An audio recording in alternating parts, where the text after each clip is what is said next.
Causons Couture, un podcast créatif pour parler de nos garde-robes faites à la main et pour découvrir la communauté couture avec des interviews de ses personnalités, ses entrepreneurs et acteurs qui nous inspirent. Bonjour MJ, salut, bienvenue sur Causons Couture. Je suis très contente de te recevoir sur ce nouveau podcast Causons Couture. Comment vas-tu ? Eh bien, enchantée Mathilde. Merci beaucoup de m'avoir demandé de participer. Je vais très bien, écoute. Est-ce que tu peux te présenter s'il te plaît, dire qui tu es et puis nous en dire un peu plus sur toi. Oui, bien sûr. Donc, je suis Marie-Jeanne, alias MJ parce que c'est plus court.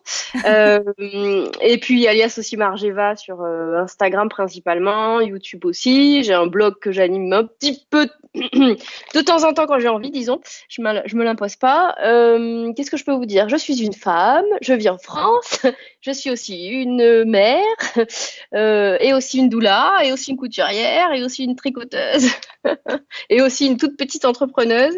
En fait, je suis multiple, voilà. D'accord. Est-ce que tu veux en savoir plus en détail, j'imagine ? Eh ben, en fait, comme ici on cause couture, j'aurais aimé savoir un petit peu comment est-ce que tu en es venue à la couture. Alors, j'ai toujours vu ma grand-mère qui, donc, elle, cousait plus par nécessité, puisqu'elle est née au tout début du XXe. Et puis, ma mère, elle, c'était plus du reprisage, voilà. Donc, je les ai toujours vus avec des machines, avec du fil, avec des aiguilles, avec des dés à coudre, etc. Et en fait, je sais pas, j'ai laissé ça de côté, je pense. Après, j'étais très manuelle petite, mais c'était plutôt, je démontais mes jouets, je les remontais. C'était pas tout à fait de la couture dès le début. Après, j'ai fait de l'électricité au lycée, j'ai beaucoup apprécié aussi. Je pense que j'aurais adoré être électricienne. Bref.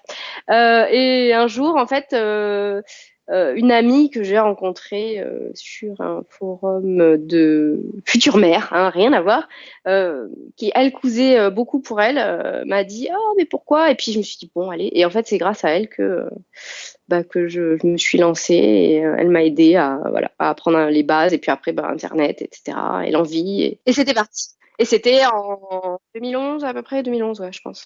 Donc ça fait 8 ans.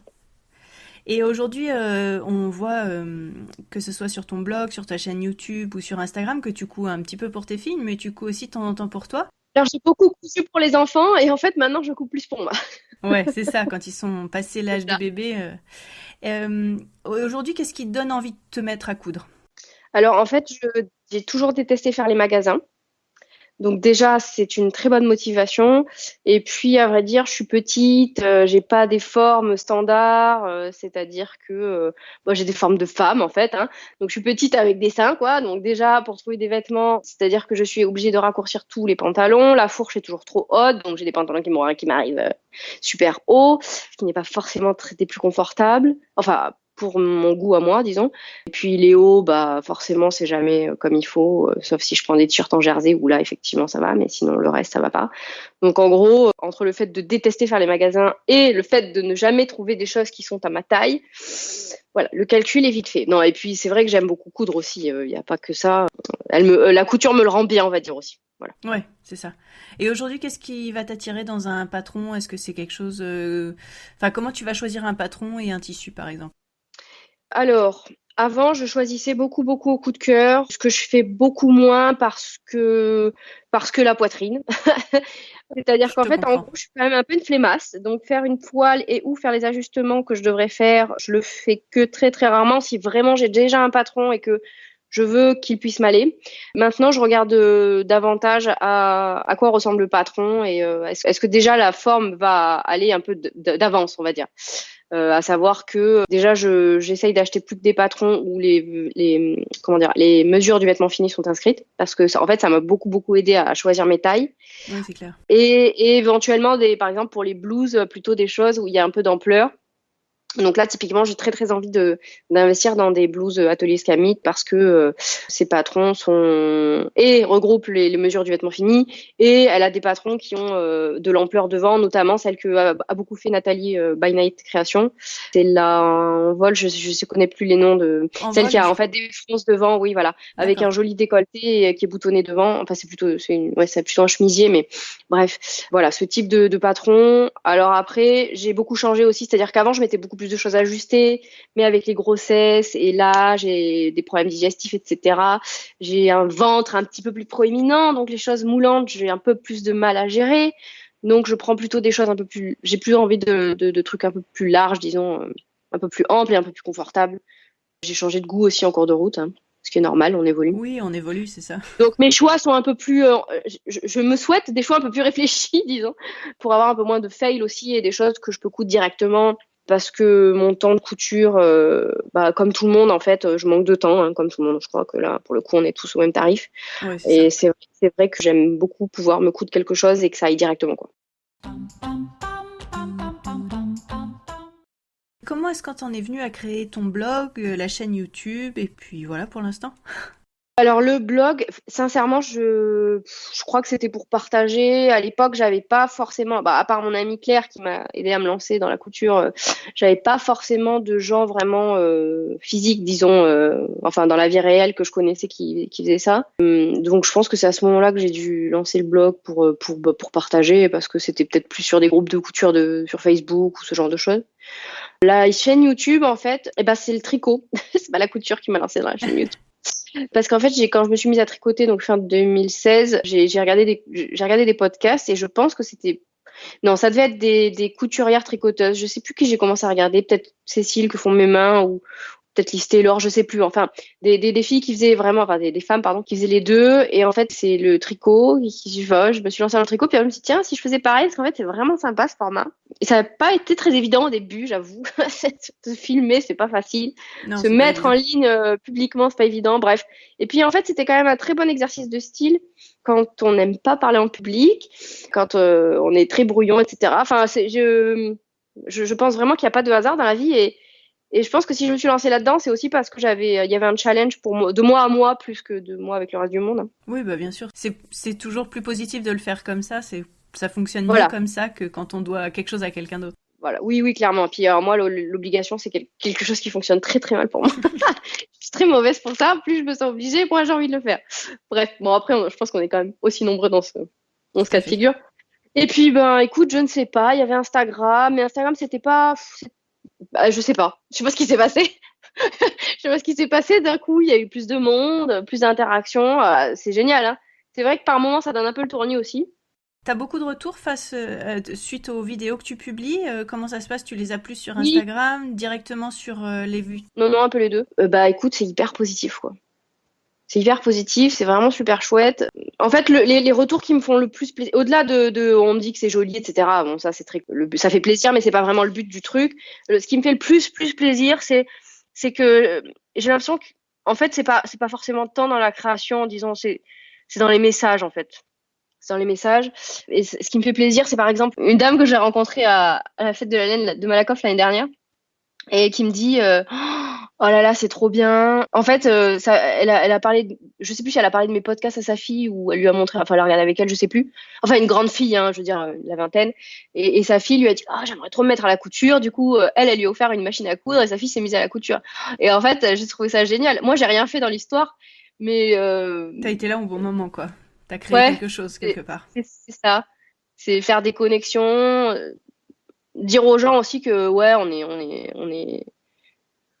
on est des humains avant d'être des images publiques, entre guillemets, parce que moi je me sens pas du tout image publique, hein. Enfin, les gens qui me disent j'ose pas, il y en a une comme ça qui m'a dit ça par rapport à la Nidite, qui dit j'espère que j'oserais venir te voir, mais viens, quoi. Enfin je suis une humaine, pas plus ni plus ni moins que les autres. On a tous des capacités différentes, et on a tous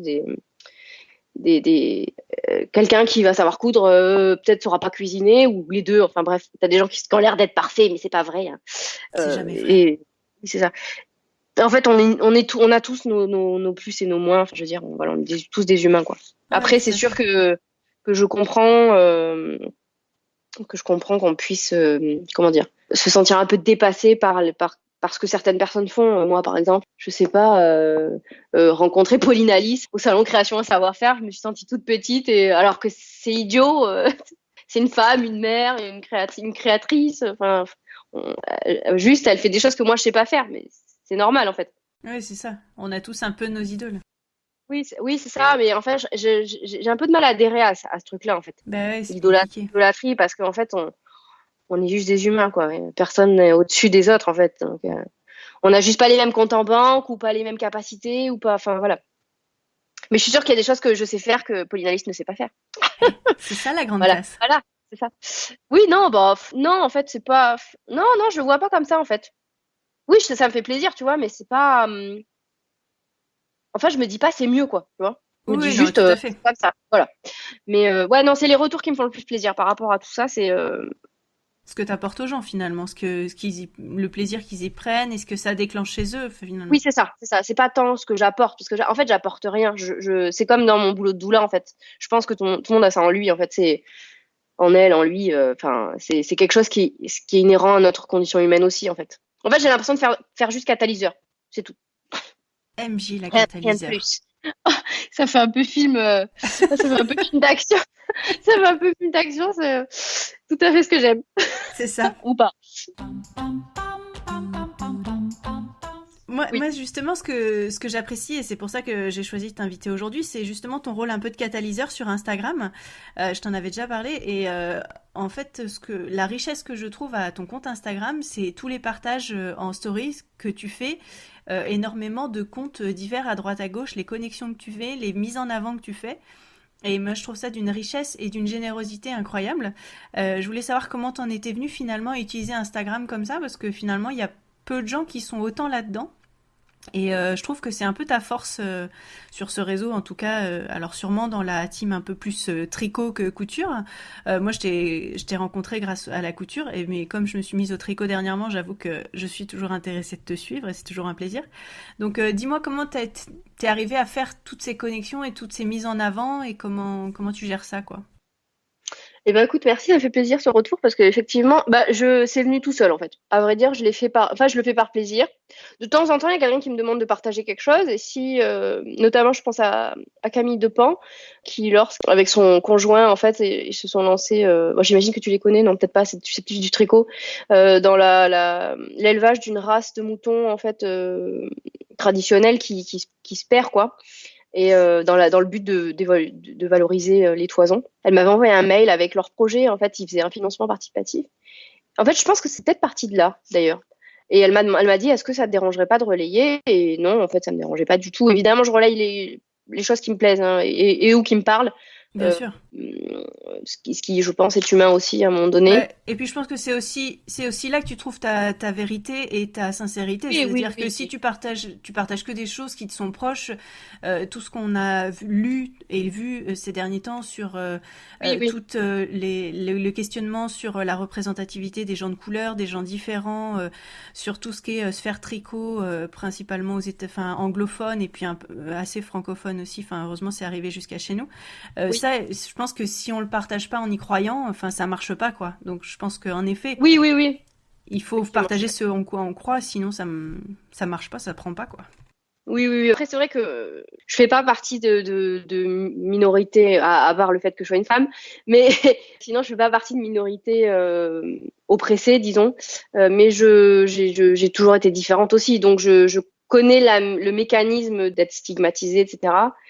Et c'est vrai que ça me parle beaucoup, et même au-delà de ça me parle beaucoup parce que je trouve que dès lors qu'on est un humain qui n'empiète pas sur la liberté de l'autre et qui ne tu vois, qui reste correct. J'estime que tout le monde a le droit de vivre sa vie, de faire ce qu'il veut et dans cette limite-là, voilà quoi. Qu'on soit noir, blanc, une femme, qu'on ait, peu importe ses orientations sexuelles ou ses non-orientations sexuelles d'ailleurs. Enfin, c'est ça. voilà. Disons qu'en fait, disons que pour moi, il y a des choses qui sont de l'ordre de la vie privée qui ne me regardent pas. C'est-à-dire qu'en fait, si mon voisin fait des choix dans sa vie qui sont différents des miens, dès lors qu'il ne me les impose pas, en fait, je pars du principe que ça le regarde. Donc en fait, je trouve que les humains s'occupent un petit peu trop du paillasson de leurs voisins. Voilà. Alors oui, la visibilité sur Instagram et ou sur YouTube peut apporter, dans mon cas, en l'occurrence, une publicité que je n'ai pas à payer pour mes ventes de sacs à projet, par exemple. Ce pourquoi je suis très reconnaissante. Mais à côté de ça, j'estime qu'avoir beaucoup d'abonnés, c'est aussi une chance pour justement pouvoir apporter de la visibilité à des gens qui en ont moins en fait, bah je sais pas, parce que en fait je trouve ça normal. Voilà, c'est pas un truc qui est construit en fait, c'est quelque chose qui est venu comme ça quoi. Je pense que c'est bien que ce soit pas construit, mais en tout cas, enfin, l'effet est là et je suis complètement d'accord avec toi. Et c'est ce que j'apprécie dans l'idée, c'est que tu as un compte qui vit, qui est assez consulté et que tu offres finalement cette visibilité à des créateurs, à des producteurs ou à des gens qui en font commerce ou juste qui vont chercher 20 grammes de laine et qui sont en bout de projet et finalement ça va un peu leur sauver la vie. Donc finalement, il y a de l'aide à tous les étages et ça, c'est assez génial, quoi. Ouais, c'est ça. Puis ça rejoint en fait mon idée que il y a des gens qui, en fait, je pense vraiment qu'il y a des gens qui croient que je suis un bisounours, alors qu'en fait c'est vraiment pas le cas. Je suis pas du tout un bisounours ni un paillasson d'ailleurs. Je n'ai aucun mal à dire des gros mots et ou à dire non. Mais enfin, j'ai appris à le faire, disons. Mais je pense vraiment que quand on a le choix et que ça nous demande, enfin, tant que ça nous prend pas trop d'énergie, disons, offrir un petit peu de trucs joyeux aux autres, en fait, et ben en fait, voilà. Enfin, moi, ça me parle complètement, quoi. C'est-à-dire que juste repartager un truc pour dire j'ai besoin de laine ou je lance ça ou après, voilà, les gens ils en font ce qu'ils veulent, quoi. Tout à fait. Mais voilà, Bon, je bah, trouve ça. Mais c'est vraiment, ça a vraiment un parallèle avec mon activité de doula, c'est-à-dire que quelqu'un a besoin de quelque chose et j'apporte une information ou je partage un truc, un bouquin ou n'importe quoi. Là, en l'occurrence, c'est des publications Instagram, mais c'est exactement la même chose pour moi en fait. oui, c'est le même mécanisme humain Ouais, d'être ouais. présent. De connexion et de catalyseur, exactement la même chose. Vraiment, c'est Super. tout se rejoint. Tout se rejoint, n'est-ce pas? Ouais. Aujourd'hui, tu es beaucoup plus dans le tricot. Qu'est-ce que tu trouves par rapport à la couture, par exemple, ou tout simplement tout seul qu'est-ce qui t'épanouit là-dedans? Qu'est-ce qui te Le fait du tricot, bien? ça a été vraiment thérapeutique en fait. À un moment donné où en fait mon cerveau était vraiment plus. Si je coupe plus autant, c'est que j'étais vraiment très limitée par mon cerveau. C'est un peu compliqué à expliquer. Mais en fait, pour moi, la couture, c'était vraiment beaucoup plus complexe à mettre en œuvre, en fait, parce que je savais pas par quel bout commencer, parce que, enfin, voilà. Alors que le tricot, c'est vraiment une activité qui m'oblige à m'asseoir, parce que je suis hyper active, donc, et là, typiquement, je suis debout. Je suis debout la plupart du temps. Si on me demande si je veux m'asseoir, la plupart du temps, je vais dire non, sauf si vraiment tout le monde est assis et que du coup, c'est beaucoup mieux dans le groupe. Mais le tricot, voilà, ça m'oblige à m'asseoir, ça m'oblige à me poser, ça oblige à me focaliser sur une seule chose. Et c'est pour ça que j'en ai fait autant, en fait, pendant là, plusieurs années. C'est vrai que j'arrive à retrouver un équilibre. Après, il faut aussi que dans ma tête, c'est-à-dire que si mon cerveau est obnubilé par quelque chose, je ne peux pas aller contre lui. Donc c'est vrai que parfois, il y a des projets qui m'obsèdent et voilà, je suis buggée là-dessus. Donc en fait, le tricot, vraiment, c'est quelque chose qui a été vraiment thérapeutique, quoi. Je peux pas le dire autrement. Et puis c'est vrai que c'est aussi une activité beaucoup plus sociale, c'est-à-dire que je prends mon sac et je me casse et je vais voir des amis. J'ai rencontré beaucoup de gens aussi par rapport au tricot et des gens vraiment super. Donc c'est vrai que disons que j'ai rencontré beaucoup plus de gens par rapport au tricot que par rapport à la couture. Même si la couture m'a apporté peu de gens très sympas, notamment toi, mais c'est vrai que le tricot m'a apporté un immense groupe de gens très très éclectiques mais qui se retrouvent tous sur voilà, le besoin de connexion entre gens différents, mais qui se rejoignent quand même sur des valeurs et voilà. Ah bah, je suis tout à fait d'accord avec toi. C'est-à-dire que moi, j'ai commencé le tricot il y a un an ou deux, mais je m'y suis vraiment mis depuis cet hiver. Et c'est vraiment ce que je trouve aussi, vraiment m'obliger à me poser et la régularité des aiguilles. Et je disais à mon mari l'autre fois, je dis mais je kiffe ce truc. Il me regarde ça, je fais non, non, mais t'inquiète, c'est normal, tout va bien. Et j'ai un plaisir à sentir les aiguilles se croiser, à sentir le truc, à être Mm. obligé de se poser là. Et puis pouvoir l'emporter partout et de se dire en partant en vacances, bah j'emmène pas ma machine, j'emmène pas mon truc, mais c'est pas grave, j'ai un petit Ouais, truc c'est que j'ai ça. sous la Ouais. main, que je peux sortir. Des fois j'ai même envie de le sortir en réunion, mais je sens que ça se fait pas, donc je le Il y fais en a qui pas. le font. Ouais, mais je suis pas sûre qu'à mon taf on serait très Ouais. content. Mais bon, bref. Non, mais je comprends parfaitement ce côté social et en même temps ce côté reposant, que ce soit des doigts ou du corps ou de l'obligation de se poser. Et c'est vrai que bah, c'est tentant, quoi. Faudrait que je monte un tricoté par Ah chez oui, moi. bah, Et quand je vois tout ça ce serait qu'il y a super. après chez Je toi. partagerai, forcément. Bon, bah, alors toutes les personnes qui sont près d'Angers et qui tricotent, n'hésitez Voilà. pas à me faire Ah un bah oui, retour si ça vous intéresse de faire un bien sûr. tricoté un jour avec plaisir. Voilà, voilà. Donc, bon, bah, c'est cool. Eh ben, en tout cas, ça m'a fait super plaisir que tu viennes partager un petit peu de toi et un petit peu de ce que tu fais. J'ai une dernière question quand Oui. même. Tu as évoqué tout à l'heure tes petits sacs à projet et ta petite partie d'entrepreneur. Est-ce que tu peux nous en dire un petit peu plus sur ton e-shop et ce que tu y vends et comment tu as eu l'idée de faire ça et Oui, alors l'envie, c'était bah, comme tout le monde en fait, hein, un petit revenu en voilà, plus? non, c'était plutôt d'avoir un revenu par des activités qui soient beaucoup plus en adéquation avec moi, disons. Ouais. Et en fait, au départ, j'étais pas du tout partie forcément sur les sacs à projet. Et puis, je sais plus comment, je sais plus, je sais pas, j'ai dû en faire un comme ça pour quelqu'un ou pour moi, je sais plus du tout.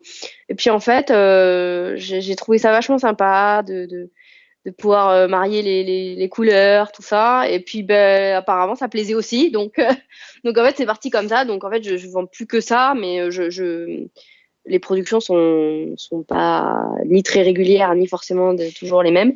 Donc, bon, écoute, pour l'instant, ça va comme ça. Mais bon, j'ai pas l'intention d'arrêter. Après, c'est vrai que quand un loisir devient un boulot et qu'il y a des obligations, ça change aussi la donne. Voilà.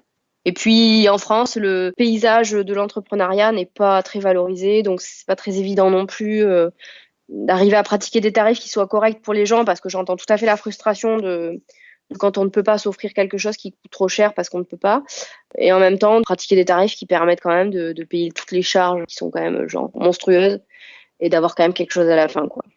Voilà. Oui. Je Mais pense que c'est la grande question. pour l'instant, ça reste comme ça. Et puis, écoute, je suis quelqu'un qui bouge beaucoup, donc si un jour ça s'arrête, bah, ça s'arrêtera, hein. Et puis voilà, hein, je ferai autre chose. C'est la vie, puis on avancera et Oui, on c'est regardera ça. ailleurs En et fait, on c'est ça. Je avancera. prends un problème après l'autre. Donc pour l'instant, aujourd'hui, c'est comme ça. Et puis, ben, je remercie évidemment toutes celles qui me soutiennent et qui achètent ces petits sacs. Ça me fait plaisir, quoi, de les voir aussi vivre avec les tricots, de voir ce qu'il y a dedans. Enfin, c'est c'est rigolo aussi, quoi, de voir Oui, c'est une la forme de suite de la partage vie finalement. de ces petits sacs. Ouais. Bon, bah, c'est super. Eh ben, merci beaucoup, MJ. Et puis, ben, pour ceux qui voudraient te retrouver sur les réseaux sociaux et sur Internet, est-ce que tu peux nous donner tes différents comptes que Oui. je renoterai dans la page du podcast? Donc, bah, Je t'écoute. principalement sur Instagram et sur YouTube, Marge Eva, donc Marge, Marie-Jeanne et Eva, c'est le prénom de ma première fille, Évangéline. Donc voilà, donc je suis plutôt là-dessus. Et puis bah, mon blog de temps en temps, bah, sur margeva.com. Et puis dans les salons, souvent, souvent sur Paris, Très bien. et ou des tricots. Donc, suivre ton actualité sur Instagram. Donc, Instagram, YouTube et ton blog, c'est margeva.com. Oui. Eh ben, merci beaucoup. Bah, Et puis, à merci très Mathilde bientôt. et longue vie à Cause en Couture. Merci beaucoup. Salut. Vous pouvez retrouver toutes les notes et références citées lors de cet épisode sur l'article qui lui est dédié sur le blog madeinsherwood.fr. Retrouvez-moi également sur Instagram, Made in Sherwood. C'était Cause en Couture avec Mathilde et Margeva. Merci beaucoup, à bientôt.